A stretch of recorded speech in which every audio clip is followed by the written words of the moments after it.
सिलसिला थमने का नाम ही नहीं ले रहा। एक बार फिर कटघोरा वन मंडल के केंदई रेंज के लमना में एक शावक हाथी की मौत हो गई। उसका शव शनिवार को सुबह केंदई रेंज के लमना गांव में बने तालाब के किनारे मिला। सूचना मिलने पर वन विभाग की टीम मौके पर पहुंच गई। हालांकि हाथी की मौत का कारण अब तक स्पष्ट नहीं हुआ है। केंदई वन परिक्षेत्र में 10 माह के दौरान यह दूसरे हाथी की मौत हुई है। कुछ माह पूर्व केंदई वन परिक्षेत्र के कुल्हरिया में एक मादा हथिनी की दलदल में फंसने से मौत हो गई। आशंका जताई जा रही थी कि शावक हाथी पानी की तलाश में बस्ती के पास आया होगा। इसके अलावा हाथियों के होने की आशंका भी जताई जा रही है। आसपास के क्षेत्र को देखकर लगता है कि रात में हाथियों के दल ने जमकर उत्पात मचाया है। खेत की फसल पूरी तरह बर्बाद हो चुकी है। फिलहाल वन अमला मौके पर पहुंच गया है और शावक हाथी का डॉक्टरों की टीम बुलाकर पोस्टमार्टम कर कार्यवाही भी कर दी गई। पोस्टमार्टम के बाद शावक हाथी को दफन कर दिया गया, जहां कटघोरा वन मंडल की डीएफओ शमा फारूकी, सीसीएफ अनिल सोनी, केंदई रेंजर तथा पूरा वन अमला मौके पर मौजूद रहा। इस मामले में सीसीएफ अनिल सोनी ने मीडिया से चर्चा की और चर्चा के दौरान बताया कि शावक हाथी अपने झुंड से शायद अलग हो गया होगा और पास बने तालाब में पानी पीने के दौरान डूबकर उसकी मौत हो गई। यह एक नेचुरल मौत है, इसमें किसी भी प्रकार की जांच का कोई सवाल नहीं बनता है।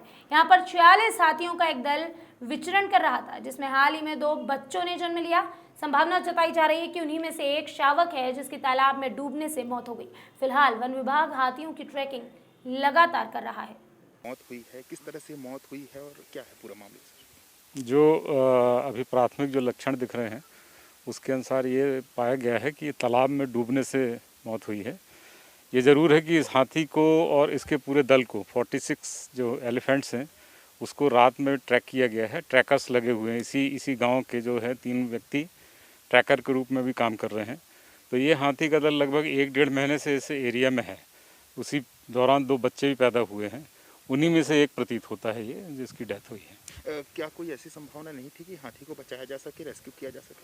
देखिए, यदि ये रात में ही यदि ये ट्रेस हो जाता कि हाथी का दल मतलब पानी पीने के लिए आएगा, क्योंकि खेत तक लोगों ने ट्रैक किया है उसको।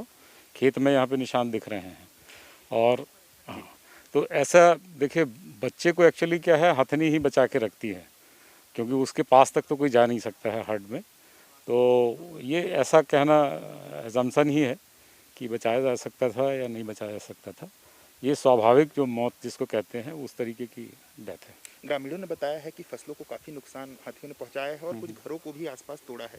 तो इस तरह की सूचना क्या आप लोगों को मिली है? बिल्कुल, ये तो रेगुलर फिनोमेना है। हाथी जहाँ जहाँ घूमता है तो इजी प्रे बेस जहाँ पे भी होता है, जैसे धान है भी, तो वो फसल खाने के लिए आता ही है। जंगल में रहता है, रात में पूरा दल मूव करता है। चूँकि दल पूरा मूव करता है, उसके साथ बच्चे भी होते हैं, तो इस कारण से ज़्यादा कदा इस तरीके की घटनाएँ होती हैं। और ये कोई मतलब अप्रत्याशित हम नहीं कह सकते इसको। हाथियों की मौत को रोकने के लिए वन विभाग किस तरह के प्रयास अभी कर रहे हैं? क्योंकि पिछले बार भी एक मौत हुई थी और उसको लेकर काफ़ी बवाल भी हुआ था। तो इस बार किस तरह की योजना रहेगी? देखिए, ये सब स्वाभाविक मौतें हैं। किसी इलेक्ट्रोक्यूशन से हो या किसी जहर वगैरह से हो तो उसका डिटेक्शन हम लोग करके, और जो अपराधी उसमें इन्वॉल्व होते हैं, अभी जैसे लास्ट उदाहरण है धरंजयगढ़ एरिया में, जब 2-3 हाथियों की मौत हुई इलेक्ट्रोक्यूशन से, तो उनके सारे अपराधियों को जेल दाखिल कराया गया है, कोर्ट चालान किया गया है। और ये स्वाभाविक मौत है, तो इसके बारे में कोई इस तरीके का कमेंट हम नहीं कर सकते। कोई जांच टीम, कोई विशेष दल ऐसा नियुक्त किया जाएगा?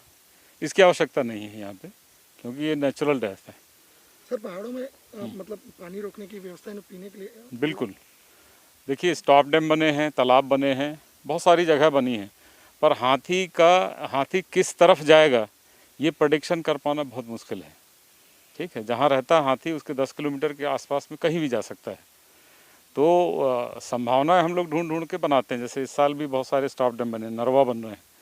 पानी की इस समय तो जंगलों में कहीं कोई कमी नहीं है, पर चूँकि धान के लिए आता है, गाँव ह्यूमन बीइंग उसको जाके बचाने का या उसका केयर करने का काम नहीं कर सकता है, क्योंकि कोई जा ही नहीं सकता उसके पास में। सर, पिछले बार जब हाथी की मौत हुई थी तब डॉक्टर्स की कमी काफ़ी महसूस की गई थी, वन्यजीव विशेषज्ञ की, और अब भी हम पशु चिकित्सक का ही की मदद ले रहे हैं। तो क्या वजह है कि एक डॉक्टर की नियुक्ति वन मंडल में नहीं हो पा रही है?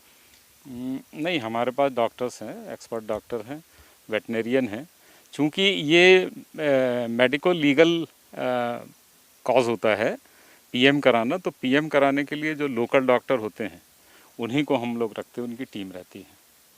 ये ऐसा मतलब आवश्यक नहीं है कि हम नंदनवन जू से या कहीं से बुलवाएं उनको। लोकल डॉक्टर भी पीएम करते हैं, हर जगह करते हैं। जितने भी अभी इंसिडेंट्स हुए सारे स्थानीय जो डॉक्टर हैं ब्लॉक के, उनकी टीम रहती है, वो वही इस मौत को लेकर शासन को जानकारी दी गई है? मंत्रालय आपके टच में है? बिल्कुल, ये तो सुबह ही जानकारी दी गई है। हमारे जो वरिष्ठतम अधिकारी हैं उनके पास जानकारी गई है।